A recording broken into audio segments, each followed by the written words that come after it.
इकडे बघू शकता, हे पाणी प्यायसाठी आहे आणि हे त्यांचं जेवण वगैरे आहे। नमस्कार मित्रांनो, माझं नाव आहे निलेश निंबरट। पुन्हा एका नवीन व्हिडिओमध्ये तुमचं स्वागत आहे। मित्रांनो, कशा आहात सर्वजण? तुम्ही मजेत ना? मित्रांनो उन्हाळा आलेला आहे आणि गरमीनं इतकी आहे, तर तुम्हाला माहितीच आहे उन्हाळा आल्यानंतर पक्षी पाखरं यांना पाणी, यांना कडधान्य वगैरे खायला मिळत नाही।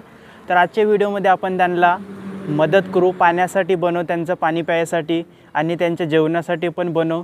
मी राहतो एका खेड्यागावात, तुम्हाला माहीतच आहे सकाळी उठल्यानंतर कसं तुम्हाला चिमण्या पाखरांचा आवाज येतो, तसंच त्यांना आता गरमी आलेली आहे। गरमी आल्यानंतर त्यांना अडचणी जातात, तर आपण त्यांच्यासाठी आजच्या व्हिडिओमध्ये त्यांना पाणी प्यायचं बनव, जेवणासाठी वगैरे बनव। तर आता मी व्हिडिओची सुरुवात करत आहे घरी। तर इकडे झाड आहे, इकडे पण पक्षी वगैरे राहते, इकडे पण पक्षी वगैरे राहते, आणखी नाही का इकडे पण पक्षी वगैरे राहते।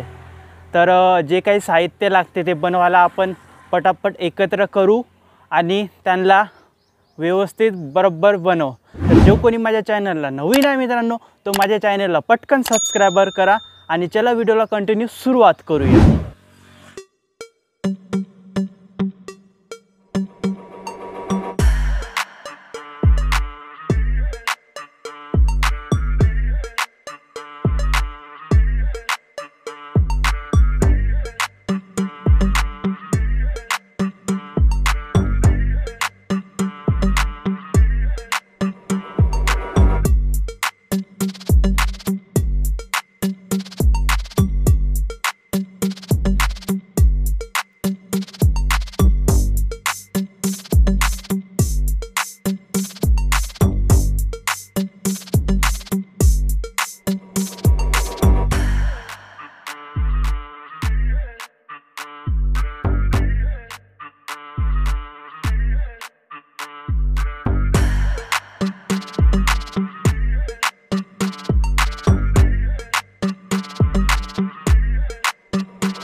तर मित्रांनो आपण झालेला आहे, पूर्ण सेटअप वगैरे लावलेला आहे। इकडं मी तुम्हाला दाखवतो। आता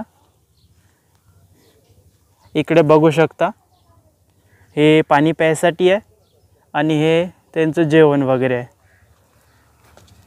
व्हिडिओ कसा वाटला एक कमेंट करून सांगा आणि जो कोणी माझ्या चॅनलला नवीन आहे तो पटकन माझ्या चॅनलला जाऊन सबस्क्राइबर करून द्या। मित्रांनो भेटूया आपण पुढच्या व्हिडिओला। जय हिंद, जय महाराष्ट्र। Okay, bye bye.